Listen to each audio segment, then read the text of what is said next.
You are listening to Something Rather Than Nothing. Creator and host, Ken Vellante. Editor and producer, Peter Bauer. This is Ken Vellante with the Something Rather Than Nothing podcast, and I have Matt Brewster here, who I've heard about through other guests like Larissa Birdseye. He's all about town. He's Phunky Brewster, and that's with a PH, so no F. I had to take advantage of that when my last name is Brewster. I had to do it.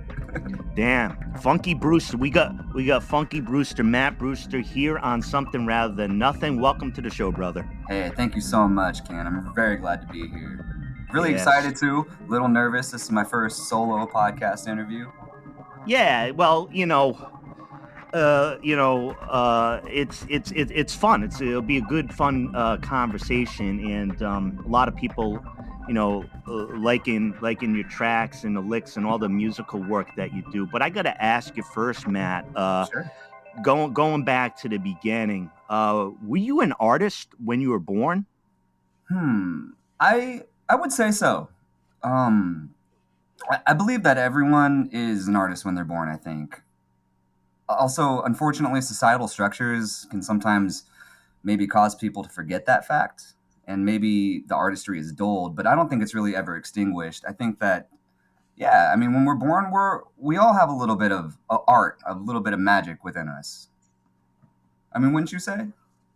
Yeah, it's a big question, like developmentally has come up, because I don't know, to put it in simple terms, it's like I think people got it when they began, and then part of their life story ends up being whether the people who are around them jump in and say, yeah, you do that crazy shit that you're doing. Right. Or they be like, or whether they look at it, hey, that's a sign of the devil. I know. I grew up in a very religious, family, and did the whole church thing pretty solidly. So I sort of get that a little bit. But I agree with you. Like the craziness is the art too. It's what makes us all individuals and separates us from one another. And I think that sometimes that can get a little lost and a little bit dulled, and that's unfortunate. Yeah.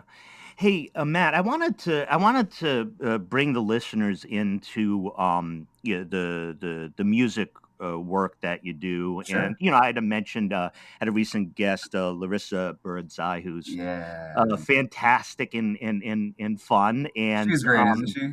Yeah, she's super. I'm sure we'll give our props and to Larissa as we go along. But one of the things that I want to know, and if you could let listeners know, you bop around town, you're in different projects. We're going to have a track by Hiroki that'll be playing in just a little bit. You work with various artists.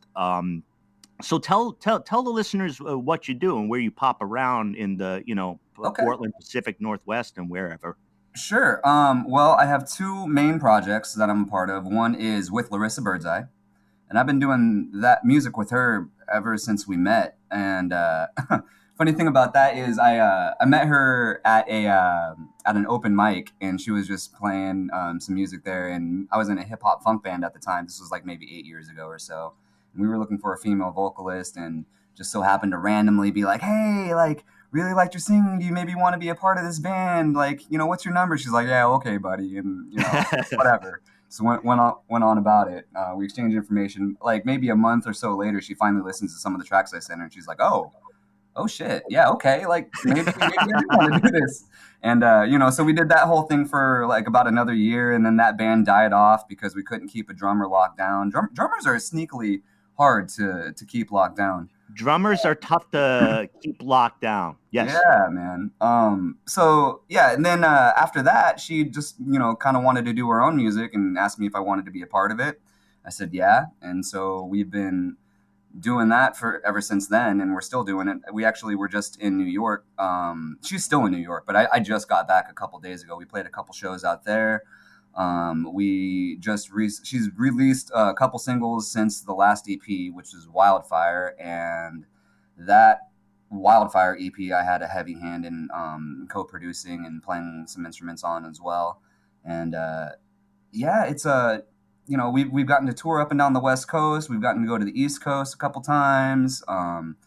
Playing shows all over the Northwest as well. But yeah, so Larissa's one of the projects. The other project is Hiroki. That's more of a recent one, I would say. It was kind of, so it's with Hiroki is me and my friend Salvatore Manalo, which I don't know if you've heard his name thrown around. But he is one of the slickest singers and slickest guitar players around. Also one of the hardest workers I've ever seen too. But yeah, he was doing his solo project and he had a band, and his bassist ended up moving to LA, and he asked me if I wanted to join up, and I said yeah. And then after we had been playing for a while, a few months, I was like, hey, would you be interested in doing like a co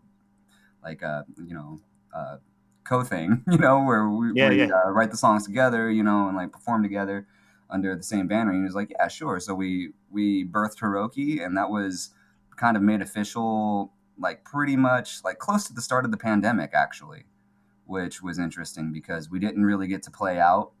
But what we did get to do was, since we live like 5 minutes away from each other, we got to hunker down, write a bunch of songs while drinking a ton of alcohol. And we just recorded them one by one. And so what we've done is, instead of like releasing an album or an EP, we've been going about it by releasing it single by single. And we released our first one last October, so almost about a year ago almost. And we've been releasing one a month ever since, up until like maybe last month, I think was, the last time we put one out. But we'll be releasing an EP. I mean, I was kind of hoping that we'd have it out like this month, but it might not be till early November or something like that.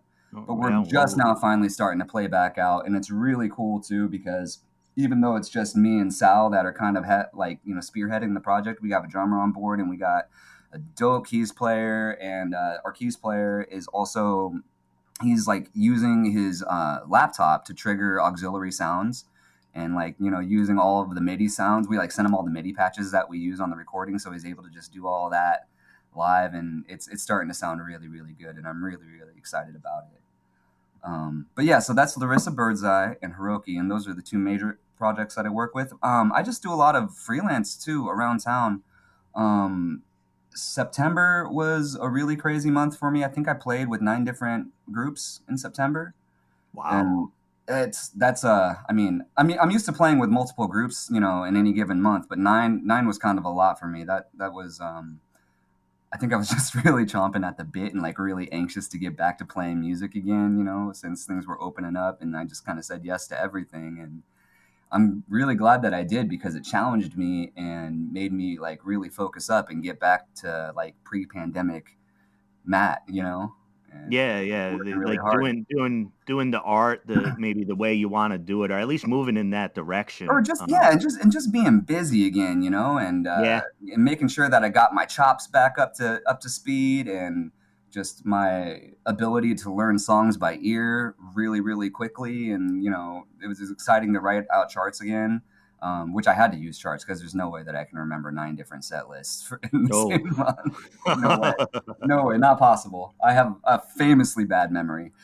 But yeah, so I got to play with, this month I played with like Toxic, and she's a sweetheart and a super high energy. And, we did that at the Star Theater. And then I played with Thrain Ezra, who's ridiculously talented. She's a young woman here in Portland that just a wonderful soul singer. Really good ear for harmony and music and orchestration.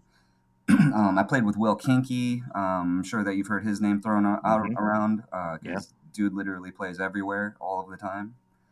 My friend Wim Grace, she just came into town and did a studio session for her. And then I went out to Goldendale, Washington, out to this beautiful place that my buddy Ewing Jones has. It's this compound out in, just in the middle of nowhere, but it's like this beautiful, like tall vault style ceilinged room that we recorded in, with huge bay windows with a gorgeous view. And I was out there recording for Liam St. John, if you know that guy.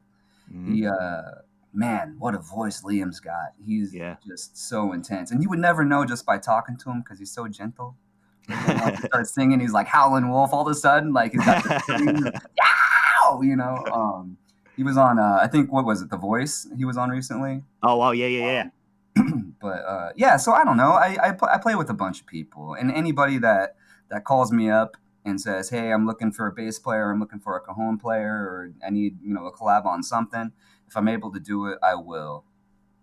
Yeah. I think one of my favorite things that I got to do last year was I worked. I haven't done hip hop in a very long time, but I got to work with this rapper producer, Mike Bars. He hit me up and asked me if I wanted to do a bass line on one of his songs, and it was a song called "Million Deaths," which you can find everywhere. Man, Mike is so talented. It's one of the best raps I've ever heard in my life, honestly. And Wow, I was just astonished to hear the final product. I was like, wow, man, I can't believe that you just had me on that track. That is so dope. I was so excited. Yeah, I look forward to hearing that. I've had hip hop guests on. I grew up. It's funny. I grew up out east in Rhode Island, and right when like rap and hip hop, that's all I listened to. So it's like mid 80s. I was like 12, 13, break dancer. Rap music. Okay, you're a little b-boy. Yeah, Okay. definite b-boy, and I've listened to throughout, and I was just checking out the new Nas album. I didn't realize he had one, so I didn't either. Actually, this is the first time. It's like somebody had mentioned to me, it's like he's always on top, and like you listen to it, I'm like, this guy's still on top, man. It's Nas. So yeah, and I mean, Nas is a killer. We all know that, man. So hey, let's go, listeners. We're gonna go to Matt's work with Hiroki. We're gonna play a track recently released called "Light 'Em Up." Hey, Matt, we're gonna play this right now, and afterwards we're gonna find out what the heck art is. That sound good?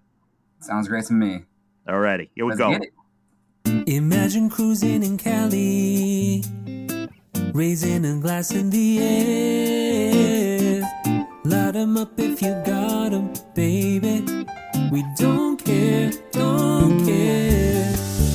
From the coast to the valley, making love through the night.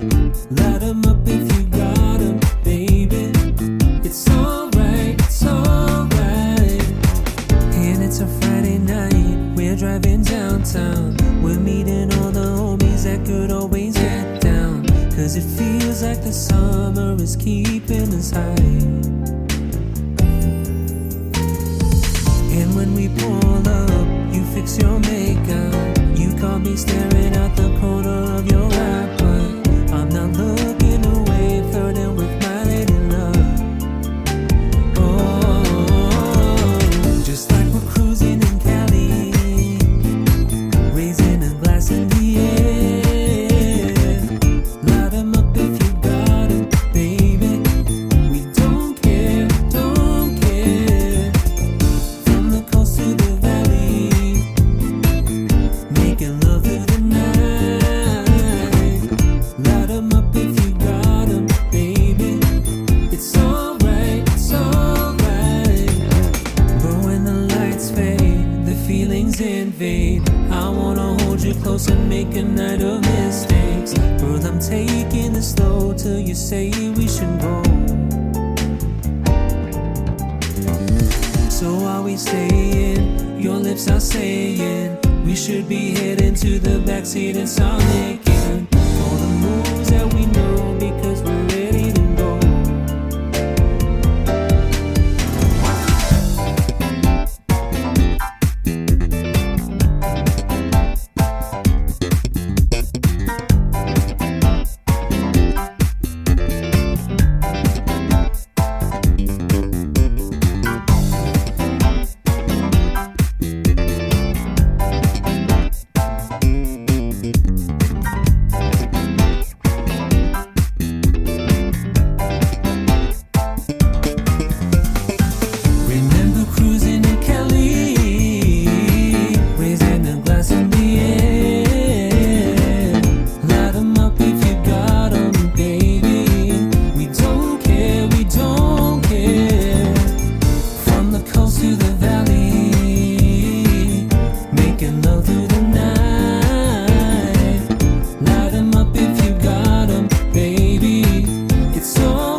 yeah. Yes, sir. All right. Man, that song is so much fun. I love that song. I realized after listening to that song, there's a big gap in my music listening that's cool grooves, man. Dude, it's the bassist that targets the booty and just, makes you want to kind of get it. It's all about the groove. I love it. I love it. The sun's out today, if you Uh-oh. could I think open up the sunroof and, yeah, man, that was the whole vibe of the song. We just wanted a nice summertime slapper, and man, we just ended up with like this weird disco trap gospel-y sort of fusion song, and we had Paul Parisa guest with the piano on it, man, and he killed it on that.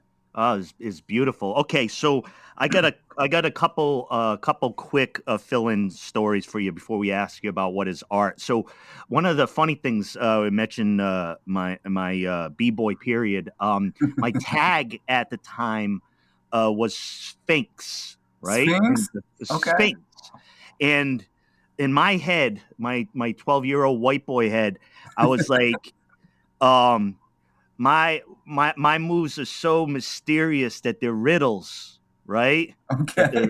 Like the riddles of the Sphinx. So there was a lot of mystery, a lot of riddles. Yeah. So that's what I did with it, right? So if the move was wrong, if I blew the move, it's a riddle. So nice cover, man. Nice cover. I like it. Nice. The other one has to do with drummers. Strangely enough, I was at a Weed Eater show. I'm a big sludge doom metal guy, and the Weed Eater drummer didn't make it to the show because he was in the hospital. Oh shit! Don't know why. He was still intact, but so they showed up to the show without a drummer, the three-piece band, and I had never seen this before. They were the lead band.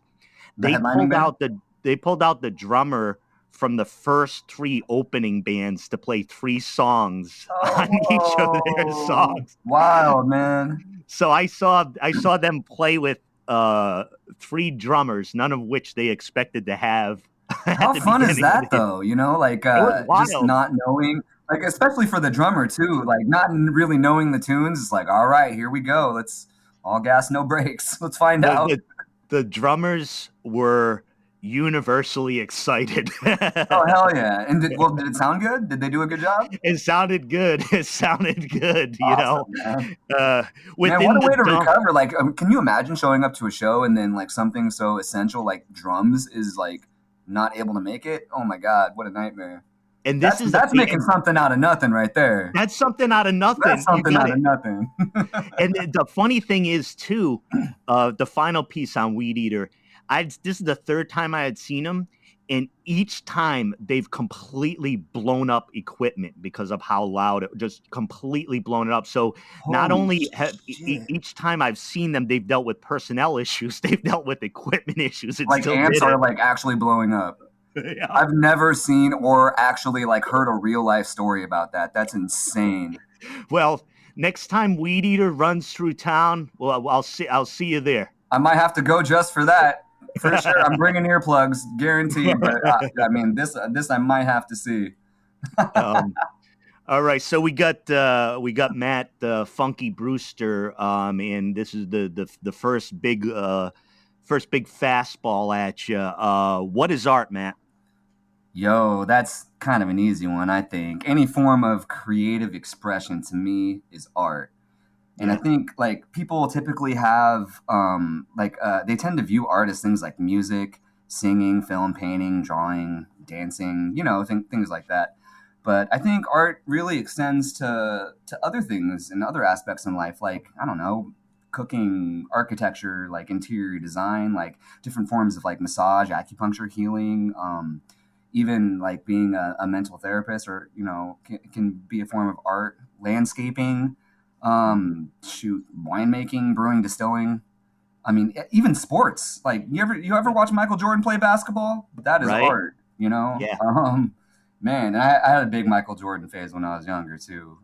Like video games, parenting even, I think can be a form of art. Man, that is an art. Like, hats off to all the parents out there. Props to you. y'all are doing it, and we see it, and we're all a better world for it. But yeah, I think that anything that takes creativity to me is art, because we get to do it our own way on our terms, you know. Yeah, yeah, I really appreciate that. Now, I have a question that's connected to it, and it's in general too. The question is, what is the role of art? And I ask that in the sense of like two ways. Like in general, for human beings creating art, what's the role? But also, if you wish, is it different now during tough times, during a pandemic? What does has the role of art changed? So, what is the role of art? Wow, that is a deep question there.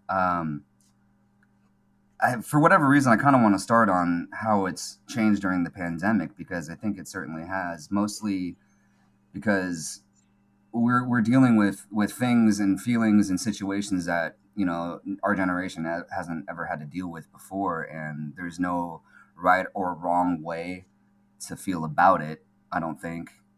And any way that you can creatively express the way that you feel about it, I think is beautiful. And I think that a lot of people that are artists have taken to that and really, I mean, one of two things have happened. They've either let it stifle them, or it's completely made them bloom as artists and transform. As far as like what the role of art is, I believe that it exists to feed the soul. And, if art is any form of creative expression, like I said earlier, I mean, what would we even be without that? It not only like nurtures us physically, emotionally, mentally, and spiritually, but it also sets forth examples for future artists to draw and expand upon. Like, it's really exciting to think about the evolution of art as the years have passed. Like, since I'm a musician, I'll speak on that. Music probably began as, I don't factually know this, but likely began as like just singing or humming and like maybe beating on a drum or like a rock or something, some form of rhythm. Yeah. But Yeah. Lots of time has passed and instruments of all kinds have been created now, and we've obviously even transcended the realm of only using acoustic instruments. Like, we have electric instruments. And as an electric bass player, I'm really grateful to companies like Fender, for instance, who made massive innovations in the electric bass in 1951 with putting out the P bass. But yeah, now we have like synths of all kinds, like talk boxes and things that can make crazy noises. We have computers with DAWs, which are digital audio workstations, like the programs that allow you to record music. Yeah. And we have virtual instruments that can be controlled through MIDI, which MIDI is insane. Like, on like pretty much all the Hiroki tracks, like, and a lot of the Larissa tracks, we don't even have a real drummer. Like, we just program all the drums in through MIDI. And, all the synths that we're using are all controlled through MIDI, just all on the same keyboard. I think that's incredible. And like, instead of having to have an actual studio with like real hardware and consoles, you now can just use like an arsenal of plugins to like achieve an incredible quality of sound. And that goes for movies too, not just for music. And I mean, shoot, speaking of, we make alien music. You've heard dubstep, right? Like, yeah, crazy. Right. But all of this to say that it only serves to inspire, create, and further innovate this form of art, which is music. And I can't wait to see what happens in the future. But yeah, I think music just really exists as a whole to feed the soul. We need that. I mean, people love art galleries. People love film. People define who they are at an early age based on what kind of music they listen to. Right. Right. It's such a fundamental part of our society, and I think I'm just really grateful to be a part of it, man. I'm here for it. That's what art is to me, I suppose, if I'm summing it up. Yeah, and I appreciate that energy. I feel about it the same way as like the sense, and I've just had a bunch of recent conversations about, if you think about music too as healing and medicine, right? Yes. Like expelling emotion, or the singer expresses your emotion and then you share it like in that way. It's so powerful. And a lot of times too, with things like that, I don't even have to know what they're saying or like understand the lyrics necessarily, so much as like hear the way they're singing it and just be engrossed and encompassed by the melody. It's like Stevie Wonder said it, music is a world within itself. It's a language we all understand, and that's true. Like music is a language, and everybody understands it. It's beautiful. It's the world language. Yeah, yeah. Stevie Wonder and Intervisions and the funk of the city, Yeah, man. Definitely, definitely. So I wanted to ask like a little bit more of another origin, just going back a little bit, but the general big question has to do about influences upon you, and the question around that is, what or who made you who you are, Matt? Ooh, I can go like really deep with the origin story, or I can just like talk about influence. Where do you want to start? The show is a collaboration, brother. Rock and roll. Okay. I guess maybe we'll start just like with the origin story, I suppose. But everything made me who I am. So I was born in Seoul, Korea. I was adopted at a very, very early age, like before I had memories. And I came to California. I was raised in California. Like I said, I grew up in the church, which I think really honestly nurtured my musicianship. Um, I actually I wanted to become a musician, bass player, specifically because when I was in fifth grade, there was this girl named Samantha Betancourt, and she wanted to play the guitar. And the school band had just decided that it wasn't just going to do like the traditional band instruments. They was going to start incorporating some jazz instruments too. So I was like, okay, you want to play guitar? I'll play bass, and we could play music together. Yeah. And sixth grade came around. It was in the summer between fifth and sixth. Sixth grade came around, and she did not join the band, but I did. Still, I was all in.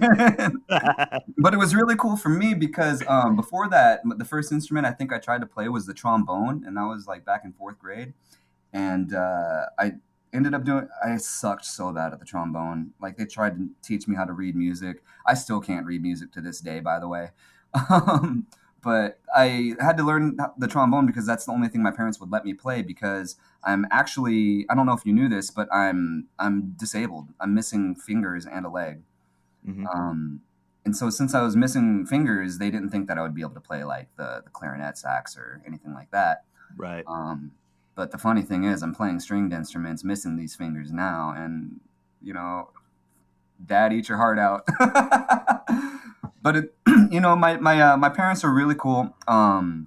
They gave me all the encouragement in the world. They just decided they didn't want me to try to maybe be embarrassed in the musical realm. But they told me that I could probably pretty much do anything that I wanted to do in almost every sense. And I told you that I had like a huge Michael Jordan phase, right? I wanted to be a professional basketball player. Yeah. Maybe this one-legged, six-fingered, 5 foot nothing kid, thinking that I was gonna maybe make it to the NBA one day.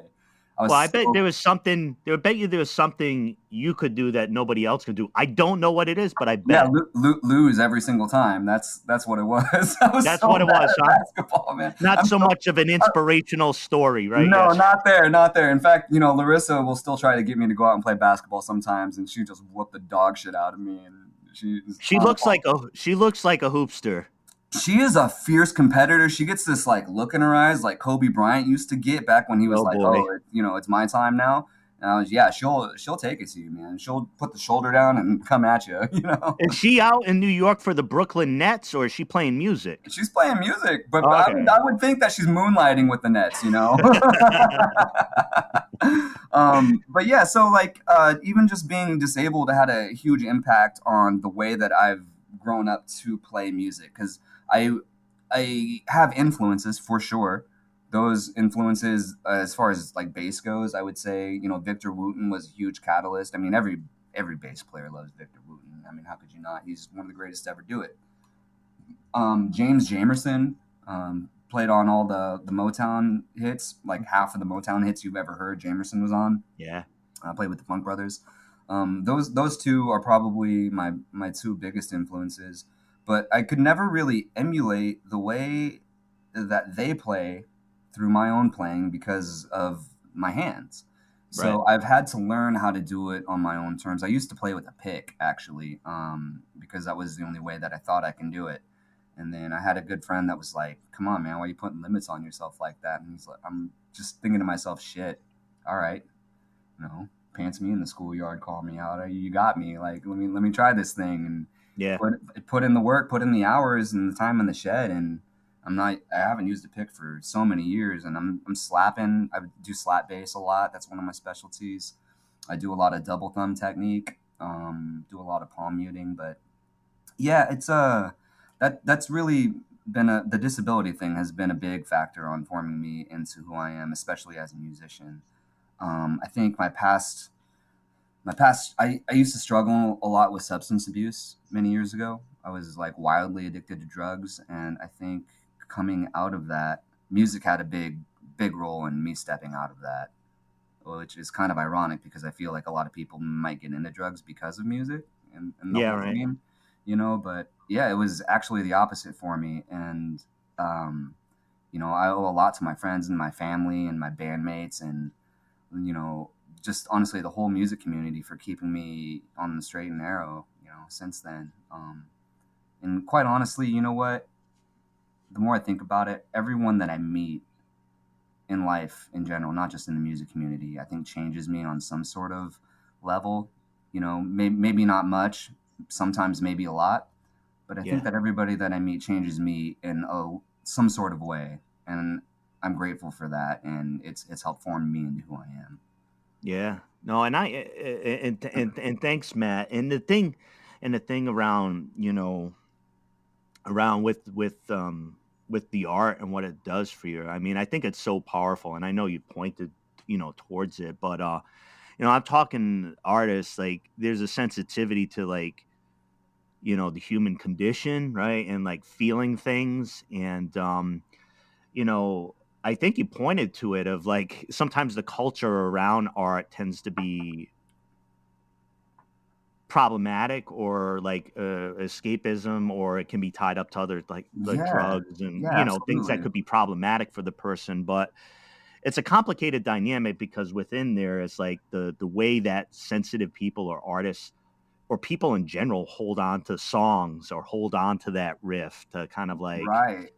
um it's how does the question of like how does music express what we can't express in other ways. Not only that, but it could take you back to places too. You hear a certain song and you can remember times in your life when you heard that song. And I don't know. That's just another way of speaking to how powerful I think music really is.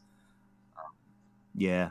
All right, Matt, we've been warming up. We've been warming up a bit. There is the big question. That your answer about, is going to basically guide folks about why is there something rather than nothing. I, I don't know. I don't know, but I'm going for the funk here. I'm going to the Phunky Okay. Brewster.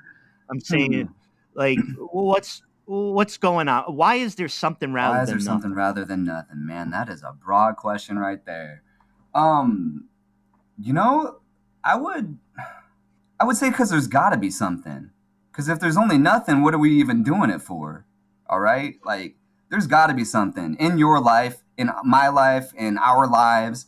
We have to have a purpose, and I think that's really going to be the only thing that's ever going to continually cause us to keep pushing, and keep trying to take the next step to get to the next level, to get to the next day, hour, minute, whatever.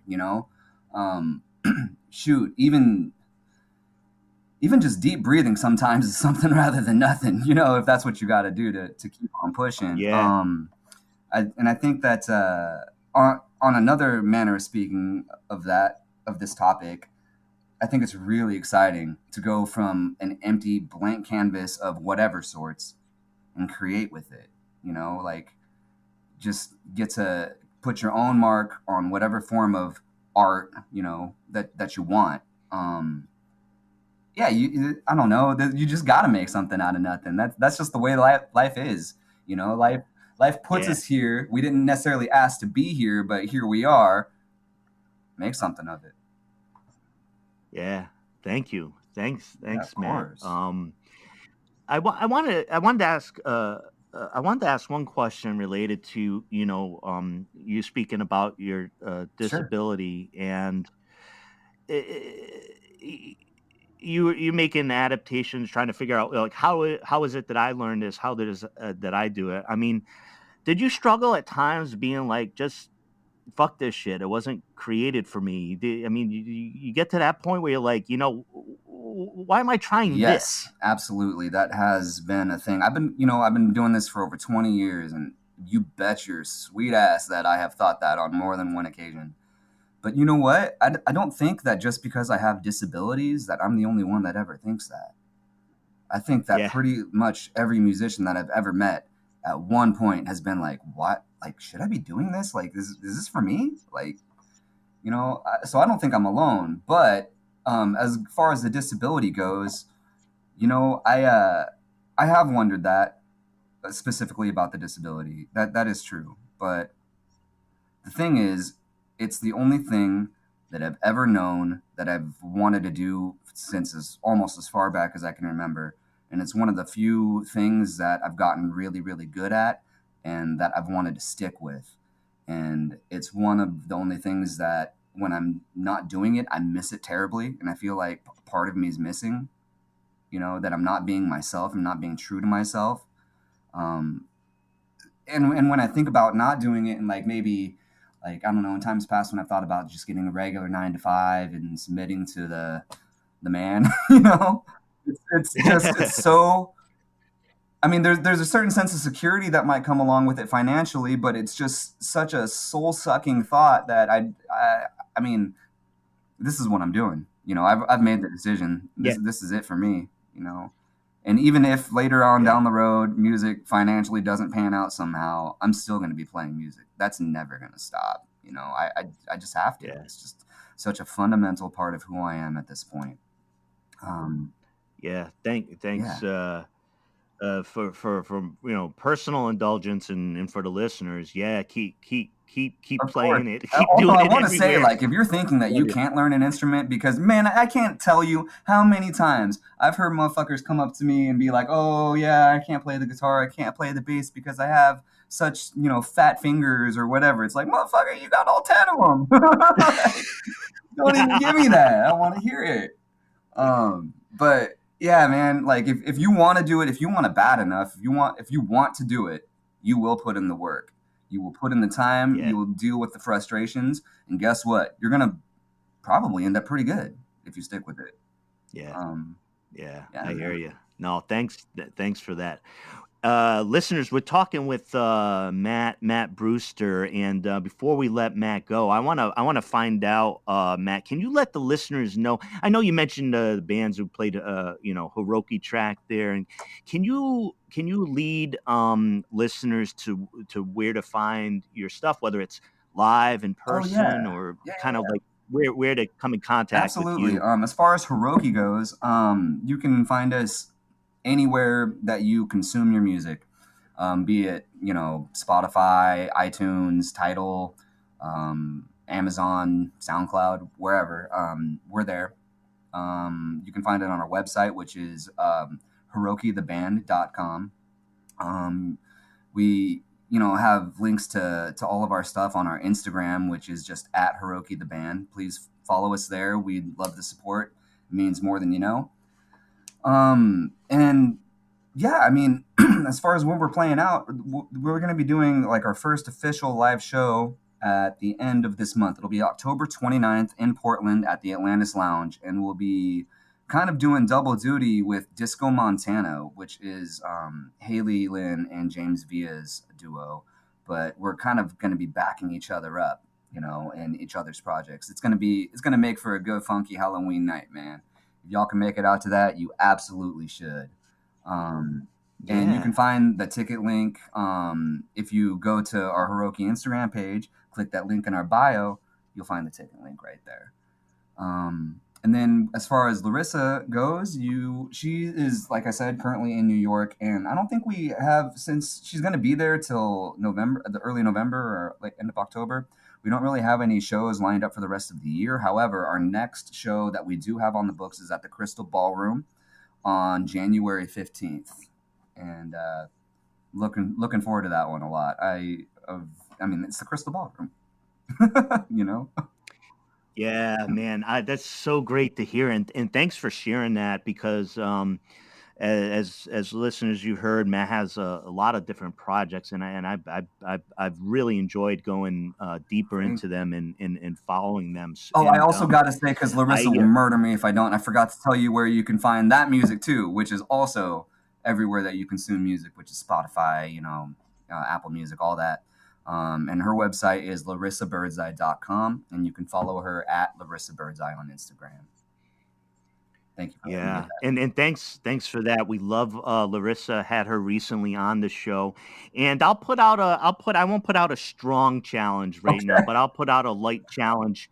I'll put out a light challenge to Larissa Birdseye for a one-on-one up to 11 points whenever we get the Oh, chance. shit. And so my idea is this. If she can't beat the 49-year-old white guy who's been off the court for 20 years, Larissa. But there's got to be some sort of stakes anyways, here. Like we got to come up with like some sort of prize. I'm like speaking for her here. Like I'm setting the terms of this deal. That's why the light challenge was there. I'm trying to establish whether there's any management, whether you're the promoter, whether you're the booker. I have been a booker, and I've had like done some promoting and a little bit of managing for her in the past. She's kind of like she's mainly spearheading all of that now these days. However, I think that maybe I can help orchestrate this basketball one-on-one challenge. I would love to see this go down. And Larissa, when you hear this, if you shy away from a basketball one-on-one challenge, I'm just never going to look at you the same. You will just be forever shamed on the court. There it is. All this is now recorded. I will enter. Final point. I will enter the court as the Sphinx. As the Sphinx. Hell yeah, man. She's gonna probably show up as Larry Bird, if I'm being honest. That's her b-ball name right there. The Sphinx versus Larry Bird. Let's go. I will even let her borrow my Larry Bird jersey 33 white classic. Wow, that's okay. Now she's got to do it. She doesn't have an option anymore. All right. Thank you, Matt. I got to tell you, ever since coming in contact with you, it's really been a pleasure of mine to hear your music, to kind of connect with your spirit and what you have to say. And this is an opportunity for me right here. Dude, well, thank you so much for reaching out to me in the first place. It's an honor to be contacted and to get to know you and to be a part of your show. Thank you so much for having me. Yeah, absolutely. Just a wonderful time. Matt Brewster, everybody check out his music. You need the funk. If you need the booty shaking, you need the, we also got the emotional tracks too, though. The ones that put you in your feelings.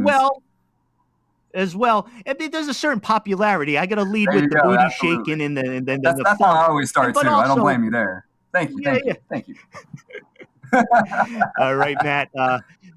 Great chatting with you, and I'm sure I'll get to see you playing some music soon, and encourage everybody, listeners, to the best of your ability, check out Matt's music, Larissa Birdseye music, Hiroki, and thanks again, Matt. Thank you so much. See you soon. Take care, brother.